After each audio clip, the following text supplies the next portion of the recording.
अखंड ज्योति नवंबर 2021। सदगृहस्थ की सामर्थ्य। महाभारत युद्ध के पश्चात धर्मराज युधिष्ठिर ने अश्वमेध यज्ञ किया।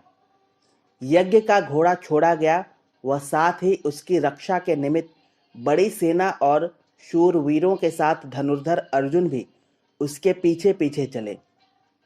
यज्ञ का घोड़ा अनेक देशों में घूमता रहा, परंतु किसी की हिम्मत नहीं पड़ी कि अर्जुन की रक्षा में विचरते हुए धर्मराज के उस यज्ञीय घोड़े को पकड़ने की कल्पना भी कर सके। घोड़ा स्वच्छंद गति से घूमता घामता चंपकपुरी राज्य की सीमा में जा पहुंचा। सीमा पर तैनात सैनिकों के एक दल ने उसे देखा व निकट जाकर उसकी पहचान की। सेनापति के माध्यम से इस अवैध घुसपैठ की सूचना तत्काल महाराज हंसध्वज के समक्ष उनके राज दरबार में पहुंचाई गई। वहां उपस्थित राजपुरोहित शंख व लिखित समेत समस्त राजकुमारों यथा सम, सुदर्शन, सुरथ, सुबल व सुधन्वा ने भी यह सुना। कुछ विचार कर महाराज ने इस संबंध में राजपुरोहित शंख एवं लिखित से यथोचित कार्रवाई हेतु अपने अपने सुझाव देने को कहा। पांडवों की सामर्थ्य से भली प्रकार भिज्ञ राजपुरोहित शंख एवं लिखित उनके इस धर्म अभियान में अड़चन डालने व परिणाम स्वरूप अपने राज्य को विपत्ति में डालने के पक्ष में नहीं थे। अतः महाराज से उन्होंने घोड़े को बिना किसी रोक टोक के स्वच्छंद विचरण करने दिए जाने की सलाह दी। इससे पूर्व कि हंसध्वज कुछ निर्णय लेते, उनकी दृष्टि अपने पुत्रों पर पड़ी। वे सभी किसी उलझन में थे। भगवान नारायण के अनन्य भक्त सभी राजकुमारों को लीला पुरुषोत्तम भगवान श्री कृष्ण का दर्शन लाभ लेने का यह सुनहला अवसर प्रतीत हुआ। उन सभी ने मन ही मन योजना बनाई कि यदि यज्ञीय घोड़े को पकड़ा जाए तो पांडवों के धर्म अभियान में बाधा पहुंचाने के फलस्वरूप उनसे युद्ध सुनिश्चित हो जाएगा। पांडवों की ओर से अश्व की रक्षा करने आए अर्जुन को परास्त होते देख उसकी रक्षा के लिए भगवान श्री कृष्ण अवश्य ही वहां पहुंचेंगे। अपनी इस योजना को जग जाहिर न करते हुए राजकुमारों ने राजपुरोहित शंख एवं लिखित के सुझाव के ठीक विपरीत घोड़े को पकड़ने व युद्ध की तैयारी किए जाने की अधिक उपयुक्त ठहराया। दोनों विरोधी मतों ने हंसध्वज को असमंजस में डाल दिया। क्षत्रिय धर्म निभाने के लिए राजकुमारों ने हंसध्वज को विवश किया। इस पर राजपुरोहित शंख ने महाराज हंसध्वज के समक्ष राजकुमारों के लिए तंज कसते हुए कहा, महाराज, हमें अपने योद्धाओं की वीरता पर तनिक भी संदेह नहीं है, बशर्ते वे सभी यथा समय युद्ध में अपनी सहभागिता सुनिश्चित करने का वचन दें। महाराज हंसध्वज को राजपुरोहित शंख की यह बात महत्वपूर्ण लगी। अतः राज्य की सुरक्षा को ध्यान में लेते हुए उन्होंने राजपुरोहित शंख एवं लिखित से युद्ध के नियमों के तहत किसी भी प्रकार के राजकीय आदेश की अवज्ञा करने वाले के लिए समुचित दंड प्रावधान को तय करने के निर्देश दिए। हंसध्वज के विरुद्ध लिए गए इस बड़े फैसले व इसके फलस्वरूप आने वाले परिणाम को ध्यान में रखते हुए राज्य में घोषणा कर दी गई कि इस विषम परिस्थिति में राज्य की रक्षा के लिए जो सैनिक, सेनापति या राजकुमार भोर होते ही यथा समय रणभूमि में न पहुंचेगा, उसे दंड स्वरूप गरम तेल के कड़ाह में डाल दिया जाएगा। ऐसे कठोर शासनादेश को सुनकर सभी योद्धा नियत समय युद्ध स्थल पर पहुंचने के लिए व्यग्र हो उठे। भगवान के परम भक्त महान शूरवीर और सदगृहस्थ सुधन्वा भी युद्ध के लिए तैयार हो गए। वे युद्ध से पूर्व सर्वप्रथम अंतःपुर में भगवान की भावपूर्ण प्रार्थना हेतु गए, परंतु उन्हें वहां अपने इस उपक्रम में कुछ देर हो गई, अतः वे नियत समय पर रणभूमि में न पहुंच सके। महाराज हंसध्वज ने राजपुरोहित से युद्ध की व्यवस्था पूछी। राजपुरोहित ने कहा, महाराज, आदेश सबके लिए समान था, अतः युद्ध स्थल में विलंब से आने के लिए राजकुमार सुधन्वा को राजदंड के तहत तप्त तेल के कड़ाह में उतरना होगा। शासन के आदेश को सहर्ष शिरोधार्य कर भक्त सुधन्वा भगवान का नाम लेते हुए गरम तेल में कूद पड़े, किंतु भगवान की कृपा से उनका बाल भी बांका न हुआ। इस विलक्षण घटना के साक्षी दंड आयोजकों को संदेह हुआ व उन्होंने अनुमान लगाया कि राजा ने पुत्र की रक्षा हेतु अवश्य कुछ चालाकी कर दे होगी। अतः तेल की उष्णता को मापने के लिए एक नारियल उस कड़ाह में डाला गया। नारियल गर्म तेल के संपर्क में आते ही बड़े जोर से फटा और उसका एक टुकड़ा राजपुरोहित शंख के और दूसरा मुनि लिखित के मस्तक पर जा लगा। वहां उपस्थित लोगों को भगवत भक्त सुधन्वा की भक्ति की महिमा समझ आई। सुधन्वा ने सभी का अभिवादन किया व तत्काल ही युद्ध के लिए प्रस्थान किया। युद्ध में हंसध्वज के समस्त कुमारों ने पांडव पक्ष के बहुत से योद्धाओं को परास्त कर सभी को आश्चर्यचकित कर दिया। अंत में स्वयं अर्जुन युद्ध के लिए आगे आए। सुधन्वा ने महायोद्धा अर्जुन के साथ ऐसा घनघोर युद्ध किया कि अर्जुन के छक्के छूट गए। युद्ध की विकरालता बढ़ती जा रही थी, वह निर्णायक स्थिति आ नहीं रही थी। महारथी अर्जुन ने भी सुधन्वा से ऐसे पराक्रम की कल्पना न की थी। अर्जुन के परम सखा भगवान श्री कृष्ण के दर्शन की अपने सभी भाइयों की मनोकामना की पूर्ति के लिए सुधन्वा ने अर्जुन को माध्यम बनाया व उन्हें उकसाते हुए कहा, हे धनुर्धर, आप यदि बचना चाहते हैं तो अपने सारथी जनार्दन को बुलाइए। किम कर्तव्य विमूढ़ अर्जुन ने मन ही मन माधव का स्मरण किया। सर्वांतरयामी प्रभु भक्त की पुकार सुनते ही तत्क्षण वहां आ पहुंचे और अर्जुन के रथ पर बैठ गए। भगवान श्री कृष्ण को अपने समक्ष पाकर अर्जुन की प्रसन्नता का ठिकाना न रहा।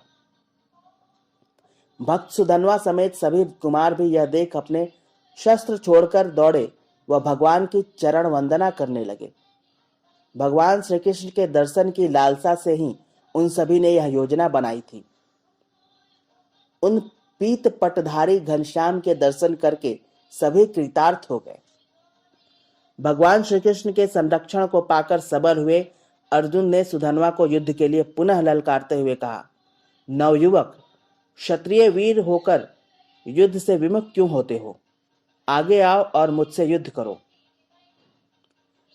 मैं प्रतिज्ञा करता हूं कि यदि 3 बाड़ों में ही मैं तुम्हारा सिर धड़ से अलग न कर दूं तो मेरा संपूर्ण कुल नरकगामी बने।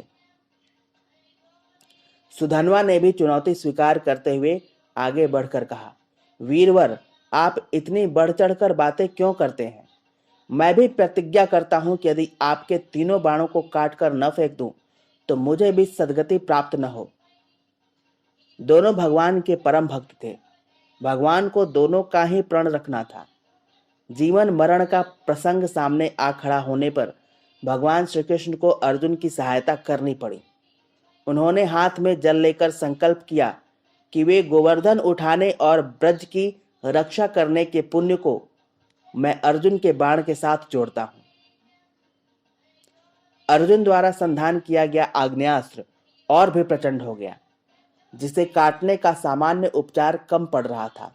सो सदगृहस्थ सुधन्वा ने भी संकल्प लिया कि एक पत्नी व्रत पालने का मेरा पुण्य भी मेरे इस अस्त्र के साथ जुड़े। दोनों अस्त्र आकाश मार्ग में चले। दोनों ने दोनों के अस्त्र बीच में काटने के प्रयत्न किए। अर्जुन का अस्त्र कट गया और सुधन्वा का बाण आगे बढ़ा, किंतु निशाना चूक गया। दूसरा अस्त्र फिर उठाया गया। अब की बार भगवान श्री कृष्ण ने अपना पुण्य अर्जुन के बाण के साथ जोड़ा और कहा, ग्राह से गज को बचाने और द्रौपदी की लाज बचाने का मेरा पुण्य अर्जुन के इस बाण के साथ जुड़े। दूसरी ओर सदाचारी सुधन्वा ने भी वैसा ही किया और कहा, मैंने नीति पूर्वक ही उपार्जन किया है और चरित्र के किसी पक्ष में त्रुटि नहीं आने दी। अगर ऐसा है तो वो पुण्य मेरे इस अस्त्र के साथ जुड़े। इस बार भी दोनों अस्त्र आकाश में जा टकराए और सुधन्वा के बाण से अर्जुन का बाण आकाश में ही कटकर धराशायी हो गया। तीसरा अस्त्र और शेष था। इसी पर अंतिम निर्णय निर्भर था। भगवान श्री कृष्ण ने कहा, मेरे द्वारा बार बार अवतार लेकर धरती का भार उतारने का पुण्य अर्जुन के इस बाण के साथ जुड़े। दूसरी ओर परमार्थी सुधन्वा ने कहा, यदि मैंने स्वार्थ का क्षण भर भी चिंतन किए बिना मन को निरंतर परमार्थ में निरत रखा हो तो मेरा पुण्य मेरे इस बाण के साथ जुड़े। इस बार भी सुधन्वा का बाण ही विजयी हुआ। उसने अर्जुन का बाण काट दिया।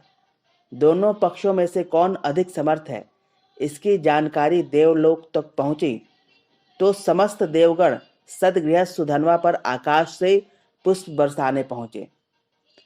पराजित अर्जुन के शोक का ठिकाना न रहा। अपनी प्रतिज्ञा को पूरी न हुई देख वे अत्यंत दुखी हुए। भगवान श्री कृष्ण की लीला ने अब एक नया मोड़ लिया। कटे हुए बाण की नोक स्वयं उठी और उसने भक्त सुधन्वा का सिर धड़ से अलग कर दिया।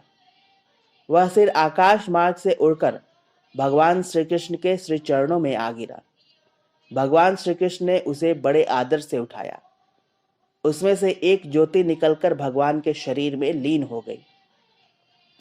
इस प्रकार भक्त भयहारी भगवान ने अपने दोनों ही भक्तों की प्रतिज्ञाएं पूरी की।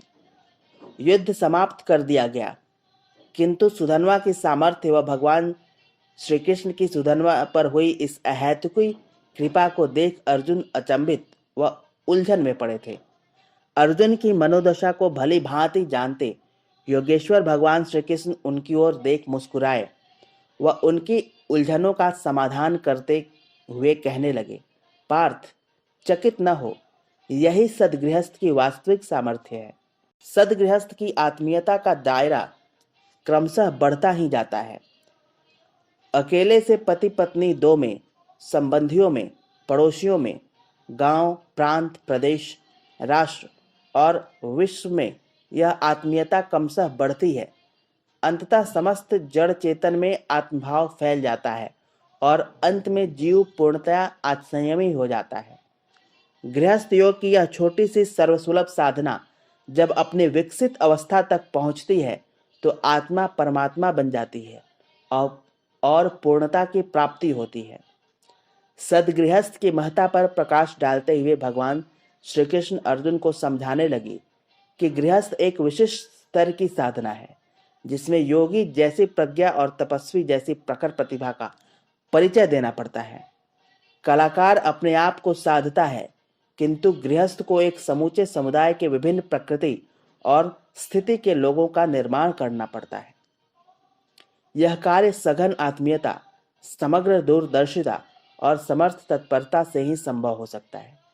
इसके लिए धरती जैसी सहनशीलता, पर्वत जैसा धैर्य धारण और सूर्य जैसी प्रखरता का समन्वय संजोना पड़ता है।